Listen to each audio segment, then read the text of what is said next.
Good evening and welcome to the 2022 Dawe Lecture event.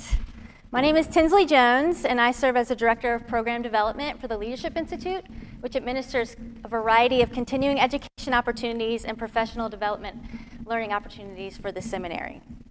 Dawe special events and lectures are made possible by a generous donation to the seminary that established the Dr. Donald G. and Nancy J. Dawe Fund for Emotional and Ethical Growth. These events focus on the teaching of moral and spiritual growth and development and promoting interfaith dialogue and multi-religious awareness and understanding. We want to extend a welcome both to those that are in the Watch Chapel with us in this historic building, as well as our live stream audience. Both in person and online, we are hosting attendees and viewers from Virginia to California and from Minnesota to Texas, with many places in between as well. Fittingly, we have a global connection and audience. We have viewers from Canada, Peru, South Africa, the Philippines, and Australia joining us this evening. So again, welcome to all. In addition, we are honored to have Dr. Donald Dawe's beloved wife of 54 years, Mrs. Nancy Dawe, with us in attendance this evening.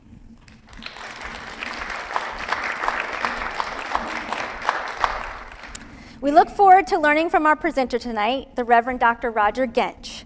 Before I introduce our speaker, I'd like to call attention to a brief video highlighting the Dawe Fund as well as the impact and legacy of Dr. Dawe, who served as a dynamic professor of systematic theology at this campus for 27 years.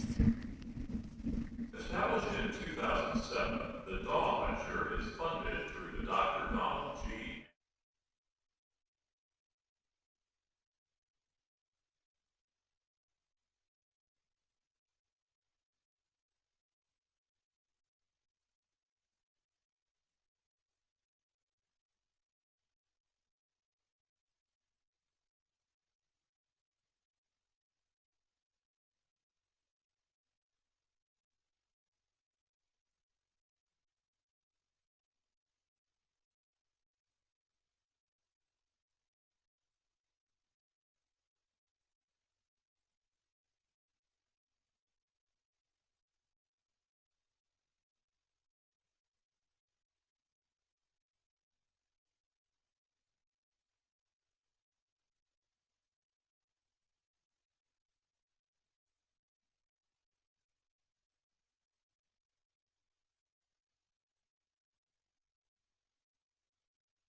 Pleased to introduce you to this year's Dawe Lecture presenter, the Reverend Dr. Roger Gench.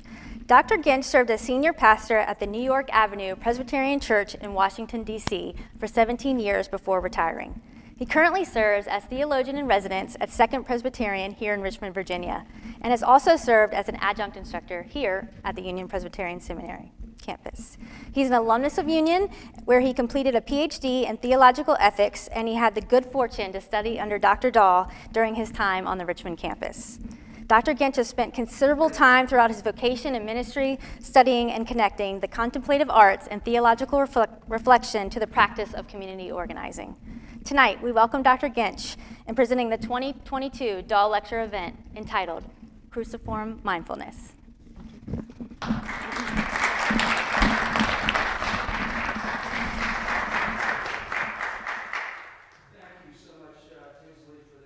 introduction, and thank you, Nancy, for connecting me to this lecture. I've heard about the Dawe Lecture just because we've lived out of town, never being able to attend. Did I just do something? Yes, okay. I'll keep it right there. Won't touch it. There we go. Let me see. I want it backwards. There we go. But was never able to come because of the distance.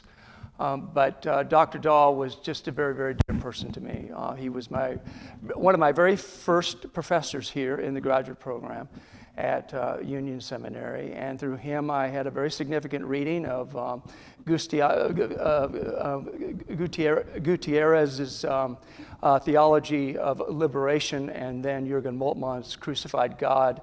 Both of those were seminal texts for me as I have developed into a theologian of the cross, or at least pondering that deeply, pondering how to work that with Thich Nhat Hanh and his understanding of mindfulness, and that's what we're going to be talking about tonight. I know that's not the most straightforward title that you could ever have for a lecture. Cruciform Mindfulness, a spirituality of for democratic populist. And I just changed the last part of that title, by the way, to fit the spirit of the times, especially what's going on in the Ukraine, as we see people fighting desperately for democracy. And we also see a very anti-democratic populism that it's reared its ugly head, especially in this country. And perhaps it's been there for a very long time. But I'm using that word that phrase very intentionally, because one of my mentors is Luke Brotherton, a political theologian at Duke University. He was formerly in London, and he taught at King's College in London, and there he connected to community organizing. The Industrial Areas Foundation is one of the premier and oldest community organizing organizations in the country, and I've been part of them for the last 30 years. They also had an organization in London, and there Luke Brotherton became involved, and he has become kind of a theological apologist for community organizing since then. And his work has very much inspired me. We're going to talk about his work towards the end of this lecture. But Thich Nhat Hanh is also somebody that's been very, very near and dear to my heart. Spirituality, in some sense, saved my ministry. Back in the 90s, when I was very much flirting with leaving the ministry, I realized that I had to learn how to pray, and did a program in spiritual direction, not so much because I wanted to learn how to be a spiritual director, but actually because I wanted to learn how to pray. And I learned how to be a contemplative. And when I say that I'm a contemplative, I don't mean that I've achieved something, I work at it. And one of the ways that I work at the contemplative is through the work of Thich Nhat Hanh, especially his Miracle of Mindfulness, which I read very, very early in my contemplative pilgrimage, and he has been a companion through my journey. And his passing was just recent. I don't know if you noticed that. But several of his works are works that I read virtually every day. And he has helped me actually with my own Christian theology. I think I got this gig because I identified myself as a part-time Buddhist, and I say that lightheartedly. I'm not so deep into Buddhism that I would claim it as my own, but I use Buddhism and Christianity to become what I think is probably fair to say it, a heterodox theologian of the cross, and I will explain that to you in just a second. I think the sum of this lecture can be stated from Thich Nhat Hanh, and that is the first ethical guideline is to look deeply as to what is going on around us. To look deeply as to what is going on around us.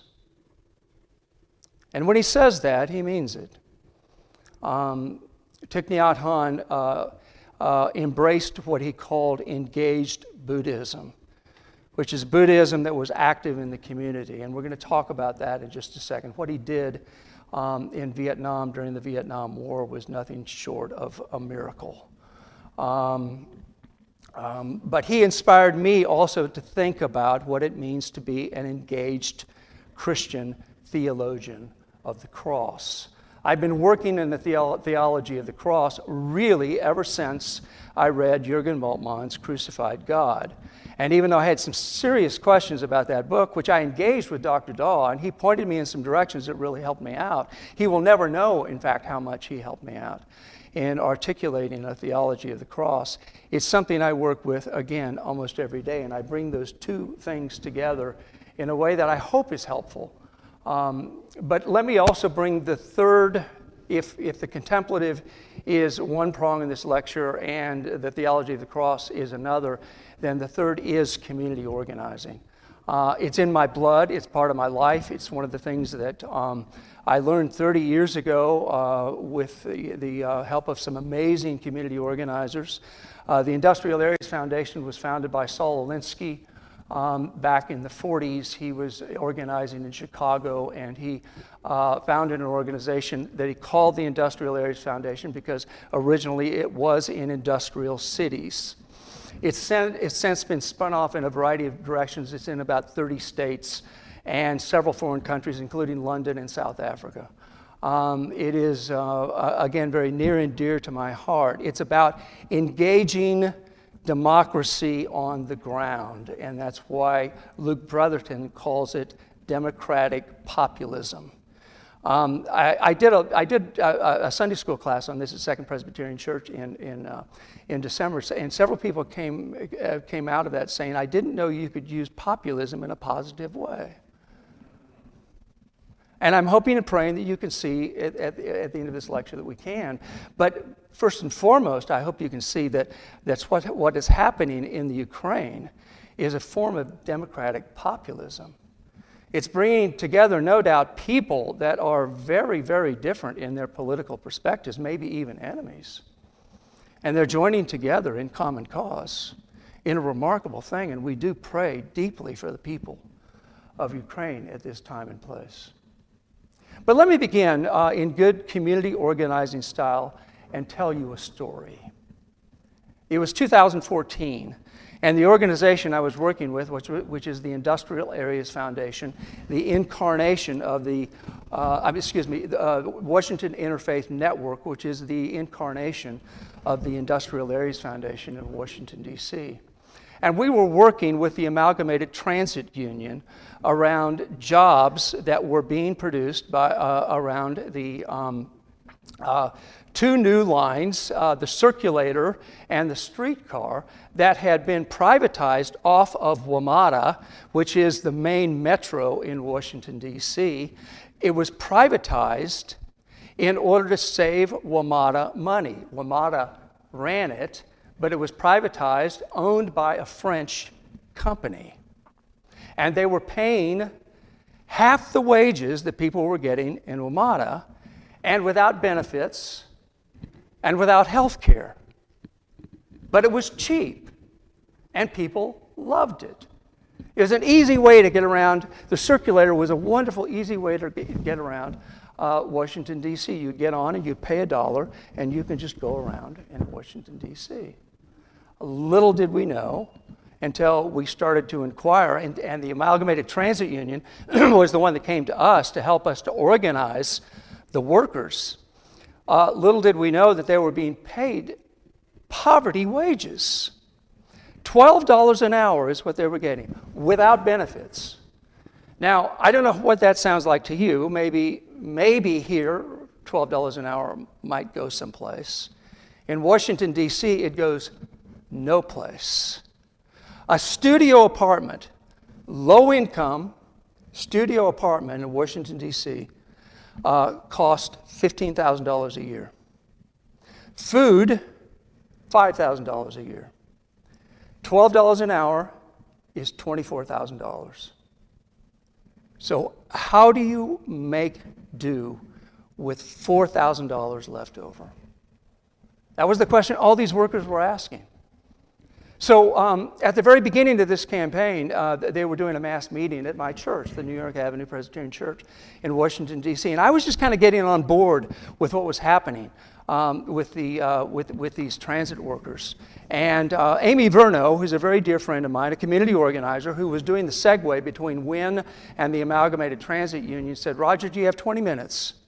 I have somebody I want you to meet. Could you do a relational meeting with this person?" Now, a relational meeting is the glue of community organizing. A relational meeting is a one-on-one meeting where we ask questions that are hardly ever asked in any meetings that we have with anyone. Like, for example, does anything make you angry? Does anything make you fearful? Do you worry about your family? What is your job like? We ask those kinds of questions. They're very pointed questions. And then we also share something of our own life so that we can connect deeply with people and therefore form a power basis from which we can move from there. The word power, by the way, for community organizing is not a dirty word. It's a very positive word. For we differentiate between power with and power over. What we try to do is power with. We try to do the power of organizing is organizing people to hold people who are in power accountable, especially politicians, especially the board, in this case, of WMATA, and the D.C. Council that helps sponsor WMATA, which is the metro in Washington, D.C. So Amy invited me to do a 20 minutes, called the mini relational meeting with a guy by the name of Ben, was evidently one of the leaders of this group back on the wages. And so I sat down with Ben and we started talking. He was a man. First of all, Ben, what do you do? And he access van. And I said, a metro. Now, Metro Access are the vans that take wheelchair-bound folk around the city. It is one of the most necessary forms of transportation anywhere for wheelchair-bound people. Several of the people in my church are wheelchair bound. In fact, my church early on in its life was part of the American Disabilities movement. In fact, they helped Dick Union Presbyterian Church get through the Disabilities Act. And they also embraced disability as a church. We even made pew cutouts throughout the church so wheelchairs could get within the pews and they wouldn't have to stick out. This is the kind of church that it was, and we felt very deeply how important that kind of thing was. And in fact, the matriarch of the church, Mary Ann Davis, was wheelchair bound, and she depended on Metro Access for everything that she did. In other words, Metro Access is really, really important. They have very, very, very precious cargo. Little did I know that Metro Access had actually been privatized to this French company by WMATA with the assent of the D.C. Council and the mayor.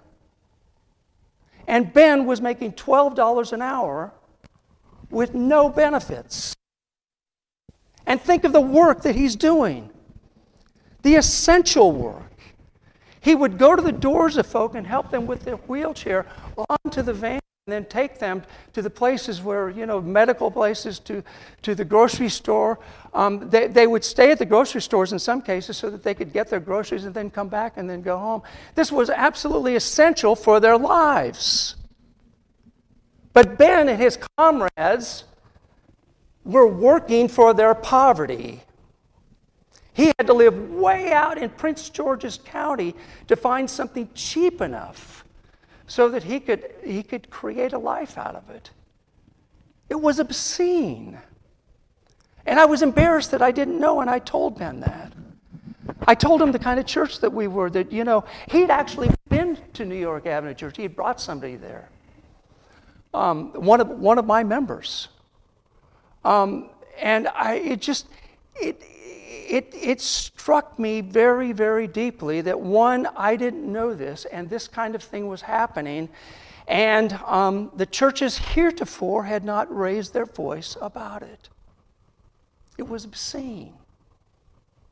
And so I go back to the question that John asked. The first ethical guideline is to look deeply as to what is going on around you. Is to look deeply. This was especially painful to me, by the way, because through the Industrial Areas Foundation, I'd been involved in the living wage campaign in Baltimore in the mid-'90s, a very successful campaign where we took a minimum wage of $4.25 an hour and we took it up to $9 an hour, which in Baltimore in the mid-'90s was a big deal. That was very, very, very, very close to a living wage. I even wrote a book about it. It came out in 2019. It was a chapter in a book, and I put a practicum at the end of the chapter. And in that practicum, one of the things I encouraged people to do was find out who is connected to your church, what their work is like, what they get paid, what are the conditions of the work, those kinds of things. And here I was sitting with Ben, and I didn't know that Metro Access, this lifeline for people in wheelchairs, this lifeline had been privatized, and we were supporting a system in which people were making poverty wages. I didn't know what was going on around about me. So I knew I had to look deeply inside of myself. And it helped me to further engage Thich Nhat Hanh and engage Buddhism and ask the question about whether there can be a thing called engaged Christianity. Because the truth of the thing is what you see is what you get. And if you don't see it, then shame on us. I play, or I attempt to play classical guitar. It's a wonderful thing for me. It's a very important part of my life because it's the only part of my life where I'm actually improving. I have a relatively new teacher of 7 years, and he's doing something with me that is really striking with classical guitar. First time he did it, I had no idea why he was doing this, but he said, "Roger, put the guitar down and sing the piece of music you're trying to play." Well, I put the guitar down, and I fumbled my way through, just da, da, da, da, da, through the piece of music, and he said, "Roger, you can't sing it, can you?" Well, if you can't sing it, how the heck are you going to play it? Another story about that. There was a master classical guitar performer who was doing a master class. And a master class has classical guitar players all around, and he's giving them techniques and doing this, that, and the other. And somebody asked him a question. He says, "Maestro, do you record your music so you can listen to it?" And he thought about it for a second, and he said, "Well, why in the world would I do that? You've got an ear, don't you?" Do you see what he's saying? You've got to hear it. If you can't hear it, you can't play it.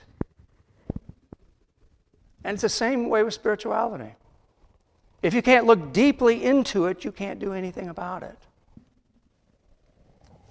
And that takes me to Thich Nhat Hanh. Hope I'm doing this right. The great Zen Buddhist monk who was the Martin Luther King of Vietnam, if you don't know that. He formed a monk cell in the middle of the Vietnam War and engaged Buddhism. And in this monk cell, they were establishing schools. They helped to reconstruct bombed villages. They set up medical clinics and agricultural co-ops. And they were often persecuted for these activities because they were suspected of being on a Thich Nhat Hanh's life was threatened. He had to leave. He first went to France, then he came to this country. He met Thomas Merton. He met Martin Luther King. Martin Luther King nominated him for the Nobel Peace Prize. He was a remarkable person. He went around the country preaching against the war in Vietnam. But the most important thing about him for me is he really deeply connected the contemplative to the activist. The contemplative to the activist. And where I took that immediately was to the theology of the cross, because it had seemed to me for a very long time that the cross, at least in liberal circles, had dropped out of focus. The cross was the darling of the conservatives and the evangelicals, but the main line, not so much. In fact, we really tried to avoid it like the plague. Maybe for good reasons, because traditional theories of the cross for some people and for me are quite offensive, frankly. But for the last 30 years, I've been working with the theology of the cross, and so I want to basically unpack that and show how Buddhist mindfulness and a theology of the cross, or what I'm going to talk about is a political theology of the cross, can help us to engage and to see things deeply, The cross and resurrection of Jesus Christ, I contend, exposes other crosses that litter the landscape of the world, of our personal and corporate lives, as well as the places where God's resurrecting power is at work, bringing life out of the death-tending places. The cross does three things for me. It exposes the power abuses of the world, it disrupts them, and then in the resurrection, it empowers and agitates for change. The cross does all of those things. In her book, Vulnerability and Glory, theologian Christine Culp tells an arresting story of a former gang member in Los Angeles who had the words Florence around his forehead and around his neck and over his skull. The tattoos defined him as belonging to a particular group in his neighborhood and threatened violence against anyone who would disrespect the neighborhood. When she found him, he was in the ministry of Father Gregory Boyle and Homeboy Industries, and he was recovering from his gang reality, his gang identity, and he was undergoing a very painful process of having those tattoos removed that would leave second-degree burns around his face. And I couldn't help but think that this is an incredible metaphor for the human condition, for we all bear marks of violence upon us in one way, shape, or form. Violence gets inscribed on us, the violence of the world. The same violence that crucified Jesus crucifies every one of us. The violence of colonialism and imperialism, the violence of gone amok capitalism. But God is always at work seeking to bring life out of the death and healing our wounds and resurrecting us from the death-tending ways of the world. And I think Christine Culp is right on spot when she contends that any interpretation of the cross must name suffering and unmask brutality and indignity, or as Martin Luther put it, call a thing what it is. And so let me be clear about what I affirm and what I don't affirm about the cross. I affirm that suffering due to violence is never redemptive. Never, ever. As some traditional, many, if not most, actually, some traditional interpretations of the cross presume. Suffering must be named as suffering. Suffering and violence are an affront to human flourishing and not the will of God. Now, that doesn't mean that there won't be pain, tension, conflict, even persecution due to inevitable resistance to suffering. It's a consequence of suffering. Raquel St. Clair wrote a wonderful book that I commend to you called Call and Consequence, which she reinterprets Mark's understanding of cross-bearing to be living in the reality of resisting the suffering and the crosses of the world and realizing that there will be consequences. There will be consequences. But that's a very different thing than valorizing suffering. So let me just give a preliminary definition of my understanding of the cross. I believe that our most basic Christian confession, affirmation of the death and resurrection of Jesus, declares that God, in the crucified risen Christ, exposes all dehumanizing power that inflicts violence, spiritual, physical, or both, as the antithesis of God, as not the way of God in the world, and empowers resistance and transformation at the very site of the abuses. And if the cross of Jesus represents the humiliating, dehumanizing abuse of power everywhere and anywhere it is exercised, a place where such abuse is exposed is not the way of God, indeed the antithesis of God in the world. It is also a place where God seeks to bring resurrection, healing, justice at the very place of the brokenness. I want to move it even further because there's more. It's wonderful on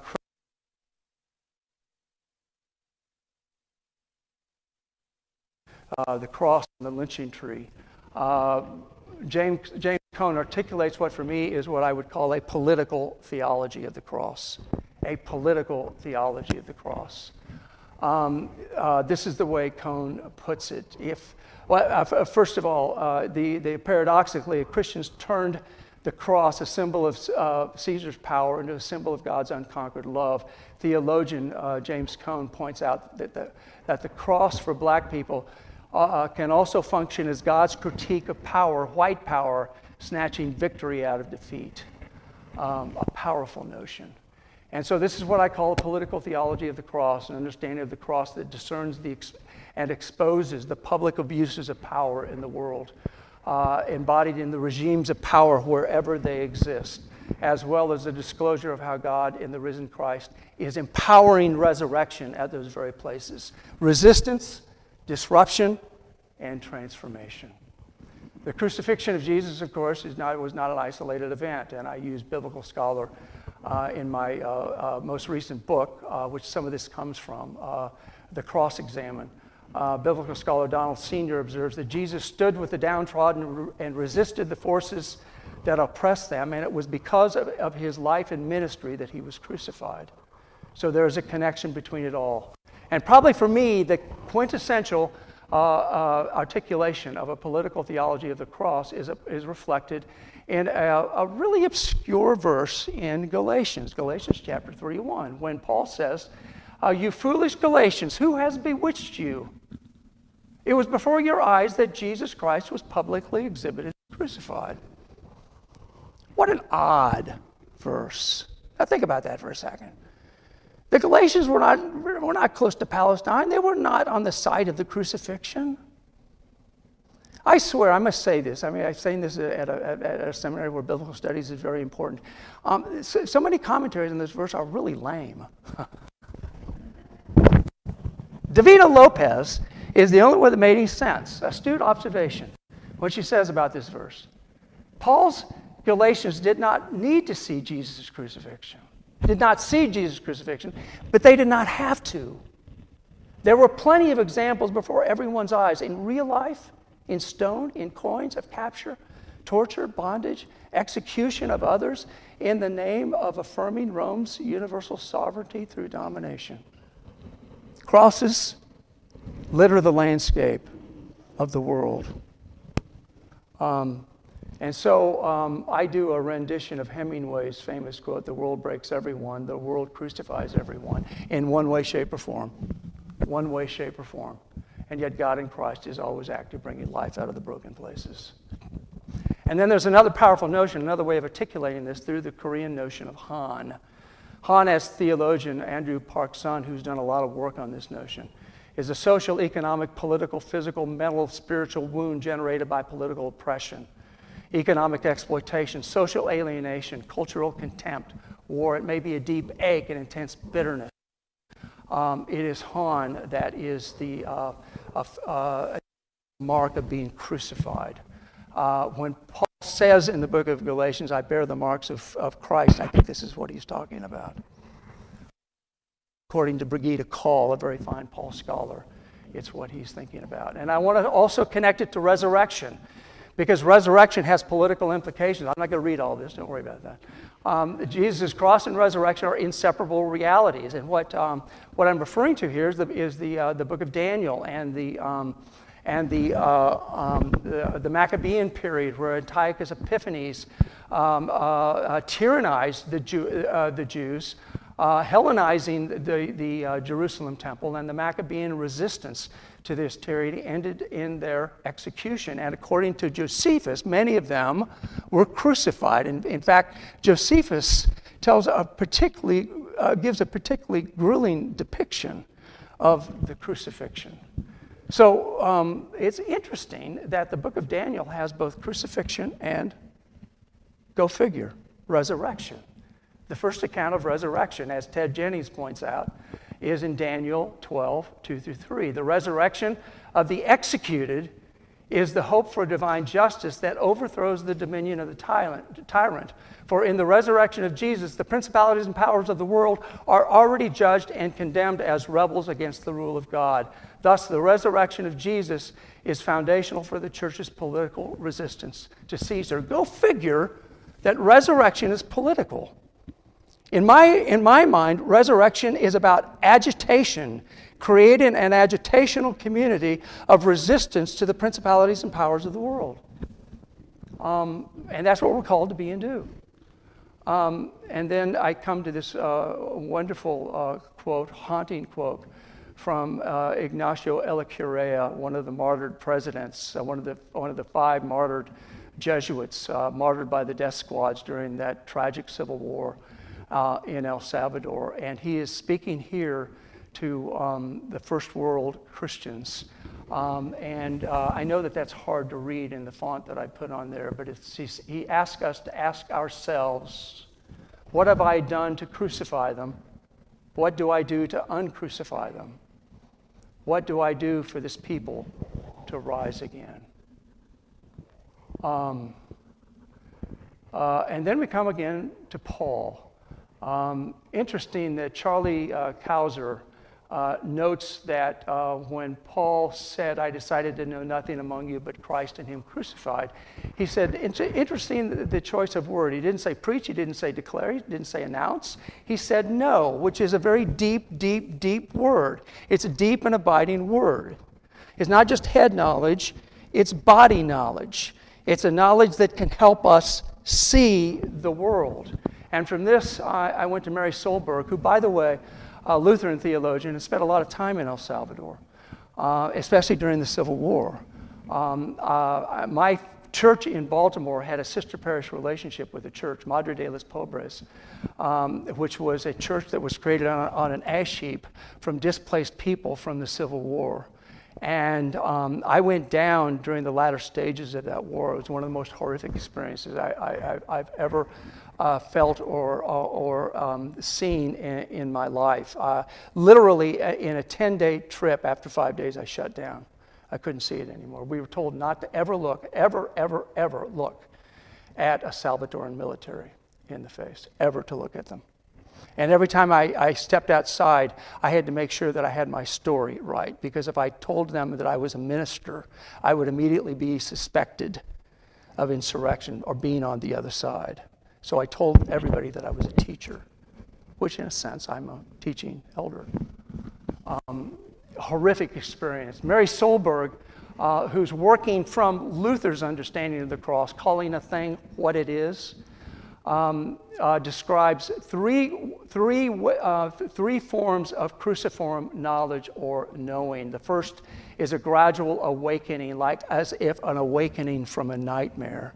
One of my teachers, Doug Otati, who used to teach many, many years at the seminary, told me something really interesting. In fact, he has this in his most recent systematic book. When he's talking about the cross and about conversion, there's a whole bunch of scholarship around Dickens' A Christmas Carol. Did you all know this stuff? Talking about conversion. You know that story. Well, you know, Scrooge would not listen to moral suasion. What did it take? A trilogy of nightmares. A trilogy of nightmares. Now think about Paul's conversion. So she's talking about this gradual awakening. You could almost talk about it in terms of being woke, but as a white person, I'm not going to talk about that term. But it's like that. It's like woke. Wow. Waking up. The second is a conversion and realizing our interrelatedness with the world. My interrelatedness with Ben, the driver of Metro Access. I realized that my life was interconnected with him. I could no more extricate myself from him than I could from my own church members, because he brought them there. He was sacrificing. He was working. He had one of the hardest jobs in the Metro system. I'm back to Ben, sorry. One of the hardest jobs in the Metro system, and he made $12 an hour, and he had $4,000 left after he paid his rent and food. We're implicated. And the third form of cruciform knowing is action. Once we see, then we act, or in Luther's wonderful phrase, we call a thing what it is, and then we get connected. And so what do? We have to first of all begin by naming. If we feel anger, and I do feel anger with Ben, the anger is an important thing. The anger is essential, in fact. You know, as I mentioned, one of the most important things we do in the relational meeting is we ask, does anything make you angry? Does anything make you angry? And the etymology of that word for us is important, because we say that it goes back to an old Norse word that means a grief. A grief because of something that we've lost, or something that we never had. We believe that if you can connect one anger to another anger, you've formed a power base that can change the world. James Madison, by the way, said one time that the greatest things happen in a very small compass. And I say the greatest things happen when you connect one anger to another, and you can name it. But then you've got to do something with it. Audre Lorde, philosopher Audre Lorde, says that pain is an event, an experience that must be recognized, named, and then used in some way in order for the experience to change, to be transformed into something else. Strength or knowledge or action. And now to Thich Nhat Hanh. Thich Nhat Hanh explains it in the second noble truth of Buddhism this way. After we touch our suffering, we need to look deeply into it to see how it came to be. We need to look deeply into anger and ask about its roots. Ask about its interconnectedness with our lives, what to do about it. This is a book, by the way, I read every day. This is Thich Nhat Hanh's, it contains Buddha's sutra on the 4 establishments of mindfulness. But he also gives a commentary that is most helpful on that book. And one of the points of commentary is on anger, which is really interesting. But the most important thing he says here, and he says this throughout the corpus of his work, the most important thing about mindfulness are these 2 things. The critical thing of mindfulness is not clinging to or rejecting feelings, attitudes. Is not rejecting our feelings. It's an attitude of letting go, which doesn't mean it's gone. It means that we don't cling to it. We're not addicted to it. We're not attached to it, but we're not rejecting it either. Right? We're not repressing it either. So he goes on, fear and anger are fields of energy that arise from a psychological base. The Buddha teaches us not to repress our fears or anger or unpleasant feelings brought about by them, but to use our breathing in to be contact with them, to accept these feelings as energies. Let me move over that quickly. Mindful observation is like a lamp. It looks at it, doesn't judge it. It throws light on our anger, sponsors it, looks after it in an affectionate, caring way like an older sister. When we're angry, our anger is our very self. It's connected to us. You don't reject yourself. You want to do something with it. And then he has this wonderful image, and that is, by the way, yes, those are potatoes, and those are boiling potatoes in a pot. Ironic, isn't it, that he uses the images of boiling potatoes to talk about anger. But this is what he says. That font is hard to read, I know. We know that we can't eat potatoes without cooking them first. And so we fill the pot, we put the lid on the pot, and we cook the pot. And and then as soon as the pot is on fire, the water begins to warm, and 30 minutes later we can eat it. So this is what we do when we practice conscious breathing. Although our anger is still there, it is accompanied by mindfulness.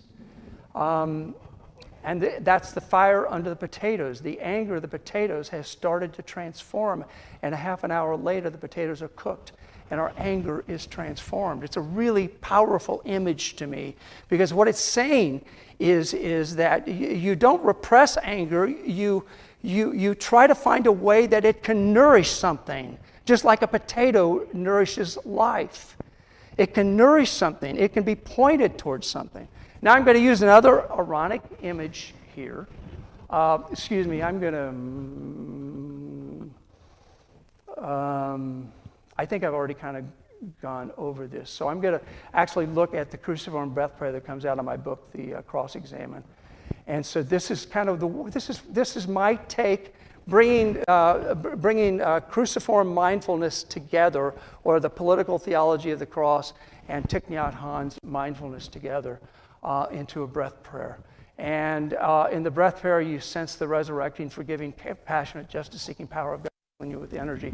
And as you exhale, you breathe out, mindfully name neither attaching to or rejecting the disfiguring toxic qualities of our life, the potentially crucifying. It's important to say that these things, anger is not itself a crucifier. It's what you do with it. In fact, what you do with anger could be about resurrection and life. It could be. So let me just move on quickly, because I think I'm taking too much time, and I want to get to your questions and see if I've made any sense of this whatsoever. Now I'm going to use another ironic image here. Community organizers talk about anger as cold anger. This is not repressive anger. This is cold anger. Mary Beth Rogers, in her book entitled Cold Anger, defines cold anger as direct experience of dehumanizing injustice that transforms itself into compassion for those who are hurt. It's a kind of anger that can energize democracy, because it can lead to the first steps of changing politics. Indeed, the noted community organizer, Ernie Cortez, who is one of the mythic community organizers in the Southwest. I had the honor of getting to meet him once.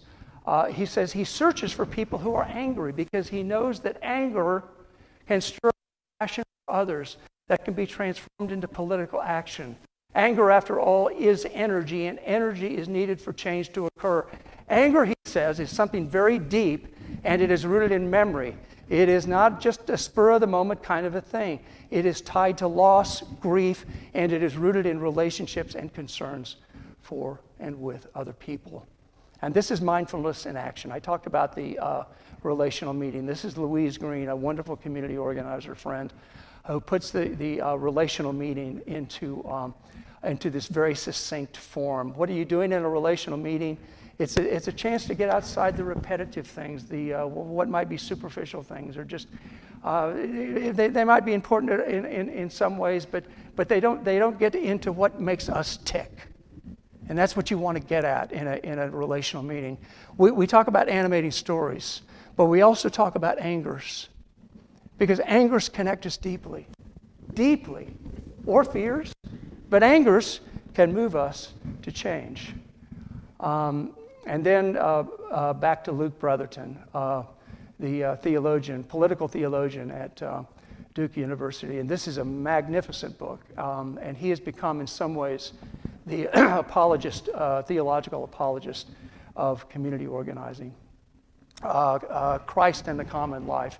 Luke Brotherton's definition of politics is politics used here refers to forming, norming, sustaining some kind of common life between friends, strangers, enemies, the friendless amid their ongoing differences and disagreements. It's important that he delineate each one of those: friends, strangers, enemies, and the friendless.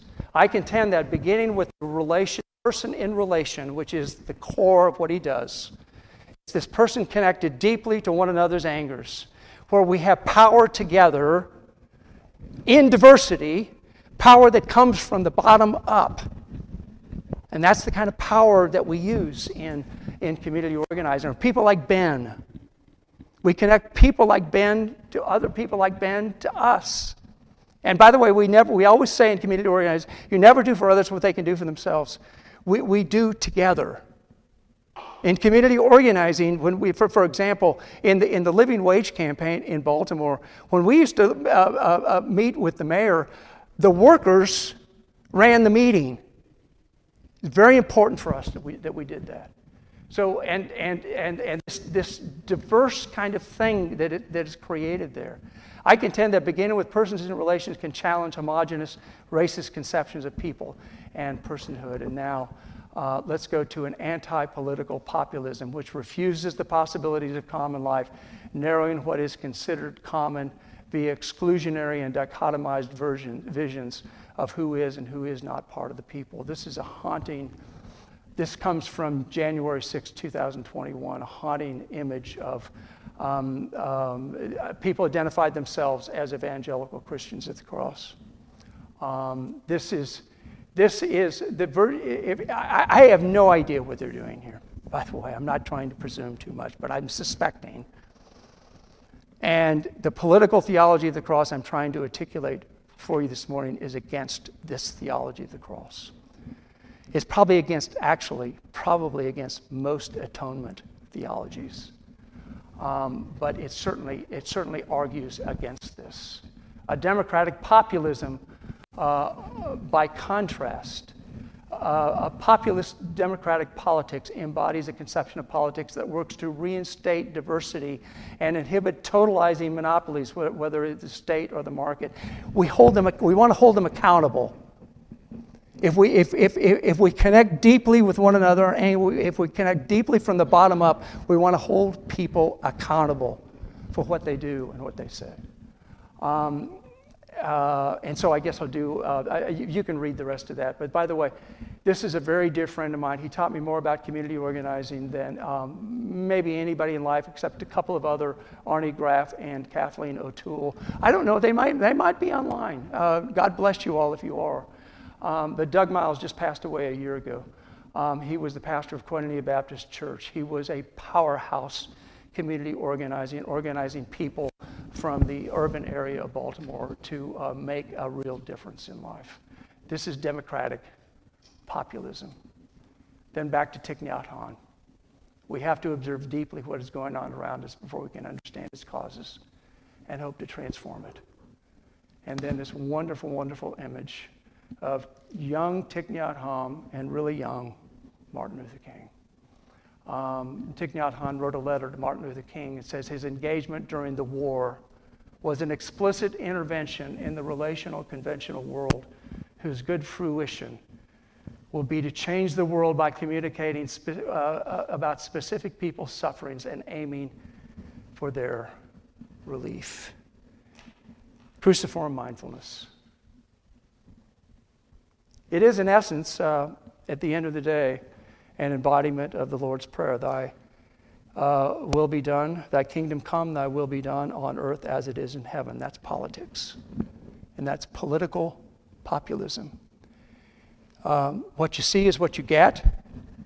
And if we look deeply, deeply, we can see the crosses that litter the landscape of the world and connect deeply to the people that bear those crosses. May it be so. Amen.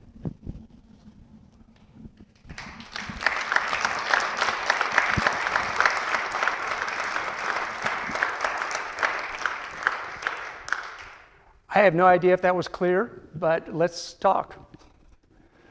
Certainly I've said something that offended you or something like that. Questions, observations?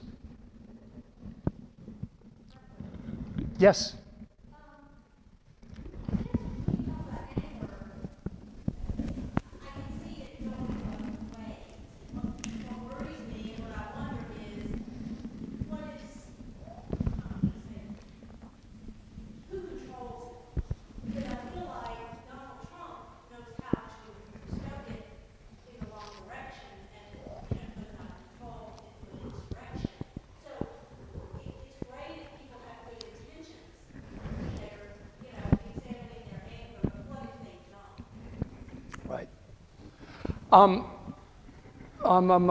Cheryl, probably the more, that's a very, very good question.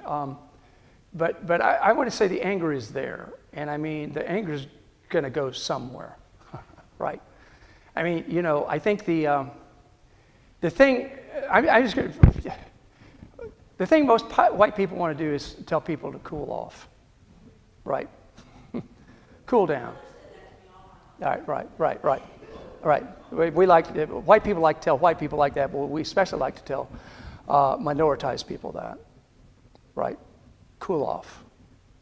And look, targeted cold anger is not easy to manage, except when you're deeply connecting through one-on-one relationships. You're deeply connecting in an organization that is disciplined about it, where we talk about it, where we are very explicit about it, we name it, and then we talk about transforming it, right? So then it doesn't spill over to violence. It can, but I've frankly never been in I've been in many community, in the 30 years, been in many community mass meetings and community organizing situations, and there's plenty of anger there. Never resorted to violence. We always stood our ground, and we tried to hold people accountable for their actions.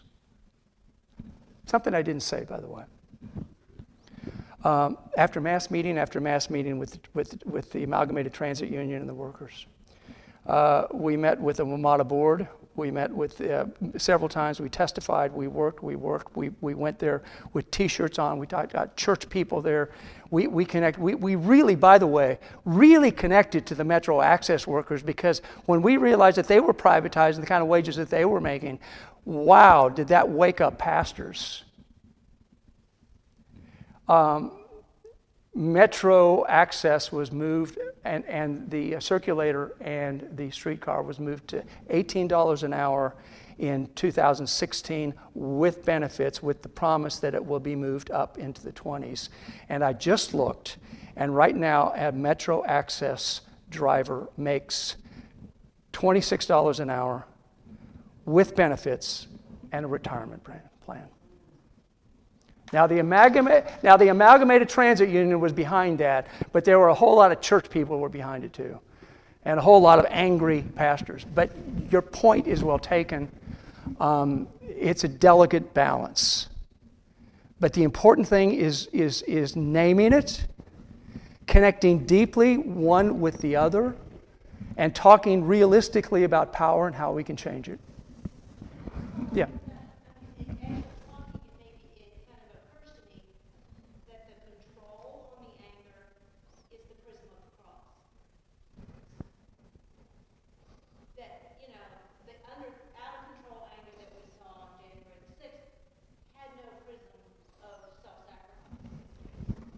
Well, and that was a power down. That was the top. That was a power over kind of notion. By the way, I would love to do more talking about what that cross represents on January the 6th, because that to me is the question of where we're going in America, right? And where we as Christians, where we want to identify. Is that the cross we want to identify with? I don't know if I answered your question, but that was a stab at it. Yeah. Please, others. Yes.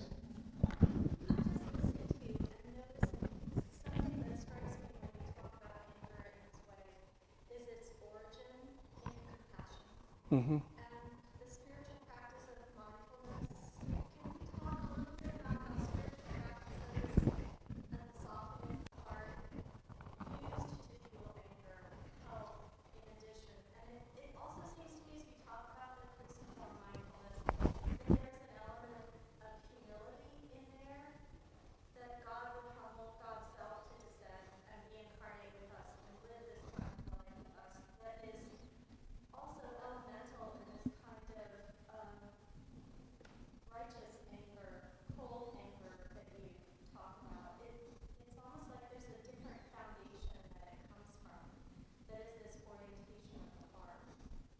Well, I mean, in some ways, you've just answered Cheryl's question, because it is mindfully attending to anger.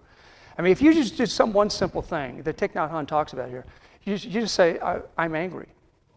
It changes it. Just doing that. Because you're not so much attaching to it, you're detaching. But then looking for roots of anger, sitting, meditating. That 30 minutes, he said, is an interesting thing, an interesting image of the boiling water with the potatoes. 30 minutes, and then the potatoes can become nourishing. The anger can do something. So it is transformed into something else. It is transformed into compassion.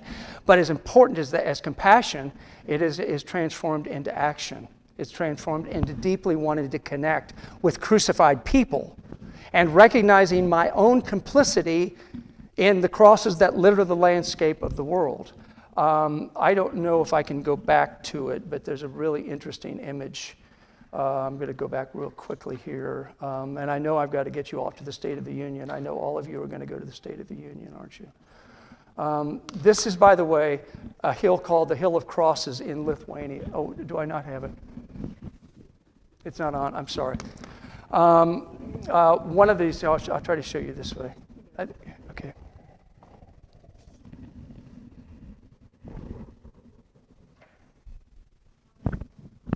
The Hill of Crosses in Lithuania. It's been there since 1850. When the Russians, interesting to talk about this, and a tragic correspondence. When the Russians occupied Lithuania, they tried to tear it down, and they kept building it back. It's the crosses that litter the landscape of the world. We're all a part of it. Talk about humility. I'm part of that. And so I'd rather, instead of talking about righteous anger, I would talk about using the Greek understanding of righteousness, which can be translated justice. Just anger. And it's not a justice in which I know. One of the things that we talk about a lot in community organizing is the epistemological privilege of the poor. Paulo Freire, in his wonderful book, Pedagogy of the Oppressed, talks about the epistemological privilege of the poor. What he means by that, he doesn't mean the poor have a better objective knowledge. Nobody has objective knowledge. What he means is the poor have a much better sense of what's going on the ground. And that's why I needed Ben. I deeply needed Ben. I needed Ben more than Ben needed me. And but together we made a difference. And when we pooled our anger, that was palpable for me. Are we done? Happy to answer any other questions or observations.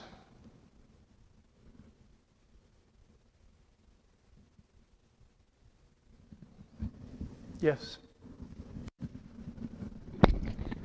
Could I just make an invitation, knowing how excited you are to speak more about the cross and democratic populism? Roger will be hosting a book study through the month, through Lent, on creation and the cross, Elizabeth Johnson's look at different ways of understanding atonement. So if you would like to continue this conversation, we would be happy to do so. Look on the, you can email me if you want to be part of that book. That's a fabulous book.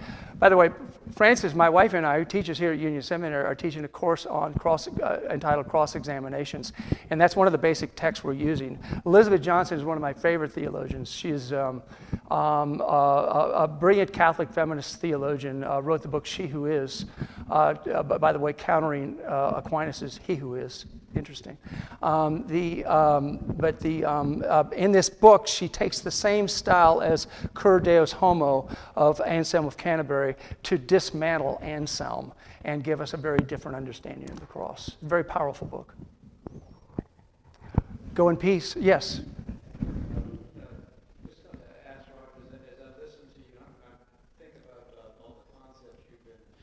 Giving. I'm wondering about the possibility that the cross doesn't, having listened to you, doesn't have anything to do with God, but that it's our anger about what God is doing in the world, and God's anger is directed at the cross through the resurrection. With the possibility that the cross isn't about God at all, that it's about us, and that God's answer to us is about the resurrection, which then helps me understand the people on January 6th holding the cross, because it belongs to our anger. It's who we are. And the way God responds to that is an angry moment that is the resurrection that counters the cross. I'm trying to figure it out myself as I listen and try to figure out what you've been saying, but it strikes me, the more I hear you, the more I think the cross maybe doesn't have anything to do with God. I am getting to the point that I am an anti-atonement theologian, because almost all atonement theologies get caught up in the Trinity, they get caught up in God's will, they get caught up in this, that, and the other. And foundational for me is God's will is thy kingdom come, thy will be done on earth as it in heaven. God's will is bringing life out of the death tent. God's will is bringing life out of execution. Crosses are created by what Willie Jennings calls a diseased colonial imagination. Human diseased colonial imagination. I think you're right. So I don't know what I would do if I taught systematic theology and had to teach atonement theologies, because I think probably, except for some versions of Christus Victor, they're pretty all horrendous, because they implicate God in suffering in order to redeem, which has all kinds of implications for violence. That God's way in the world is violence. People staying in abusive relationships in order to be redemptive. It has all kinds of abusive things about it, which is a whole nother. So I'd like to just go a completely different direction. I would call it, and the reason a political theology of the cross for me is very practical. And Luke Brotherton defines political theology as site-specific. Just like Paul's letter to the Galatians was site-specific, a theology of the cross is site-specific. It asks, what's going on right here? Abuse of power right now. What is it? Look deeply at it, because there's the cross. The cross also God's deep identification with those who are suffering, Right. Who are bearing crosses. So I can't quite say that has nothing to do with God. God in Christ. Right. Right. So you could do incarnational theology with that. Yes, you could. Right. Yes. As a mental health practitioner, I'm really struck.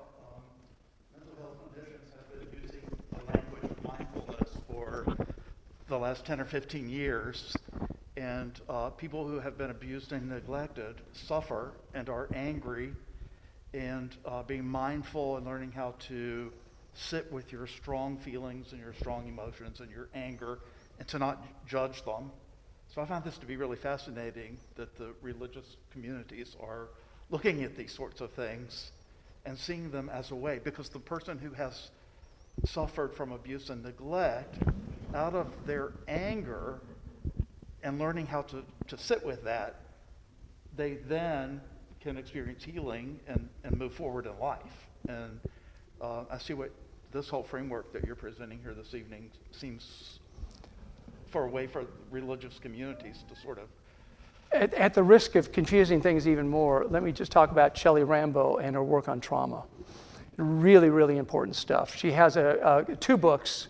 The second one is probably the one I would commend to you, called Resurrecting Wounds. And there she uses John's resurrection appearance behind closed doors to the disciples who are there in fear. And it's important for Rambo to note that he appears wounds and all. So the wounds are not erased in resurrection. The wounds are part of the process, the part of the process. The interesting thing Shelley Rambo does with trauma is, in the first book especially, she says that the Christian tradition has always had a paradigm of Good Friday to Easter without remainder. And what she wants to say is that for most trauma victims, they get stuck in Holy Saturday, and they can't get to Easter. Or if they do, it's only a partial Easter because of the trauma, right? And so part of the crucifixion resurrection I would look at it as a process, not an event that happens one time only, but a process of healing over a period of time. It doesn't, I love Easter services, but it doesn't happen like that. It just doesn't happen like that. Yes? In a sense, we were angry, and that made us angry and triggered us now to rethink about the cross. I grew up thinking about the cross as, let's say, a Lutheran pastor, Bonhoeffer, walking to the cross, taking a risk. Recently, we had in India a Catholic priest, Stanley Swami, walking to the cross, talking about. Now you make me think, okay, they've been walking. What they have done is a kind of undoing the cross.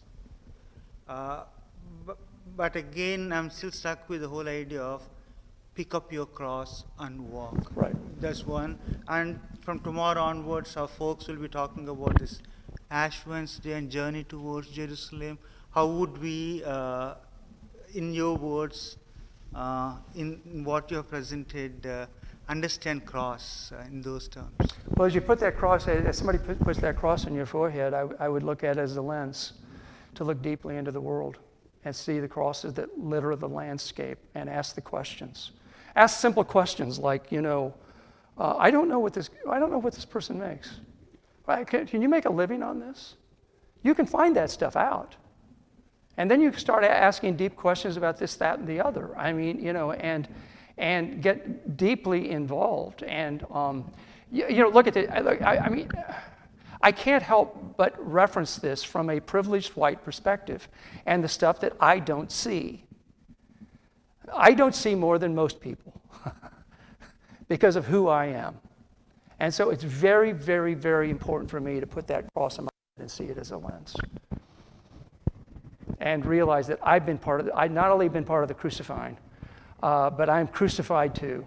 And I'm not in the same boat in one sense, and in another sense, I am.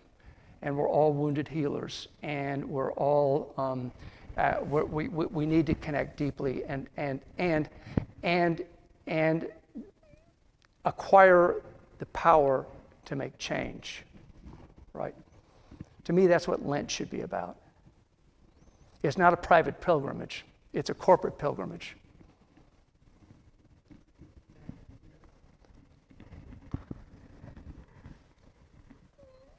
Thank you all. Go in peace.